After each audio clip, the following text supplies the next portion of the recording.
சங்கீதம் 8:4. மனுஷனை நீ நினைக்கிறதுக்கோ மனுஷகுமாரனை நீ விசாரிக்கிறதுக்கோ அவன் எம்மாத்திரம் என்கிறேன். ஆமென். ஹல்லேலூயா. தேவனுடைய பரிசுத்த ஸ்தோத்திரம் மகிமை உண்டாதாக.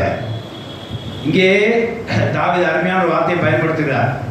மனுஷனை விசாரிக்கிறதோ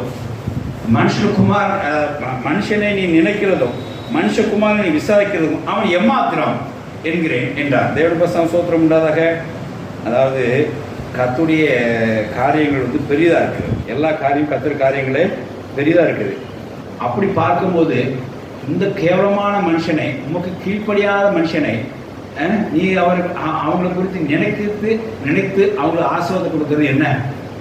அதுக்கு அவன் எம்மாத்திரம் என்று சொல்லி அங்கே தேவனை உயர்த்தி மனிதனை தாழ்த்துகிறதை இங்கே தாவீது எடுத்துக்கிறத பார்க்கிறோம். தேவனுடைய ஸ்தோத்திரம் உண்டாதாக.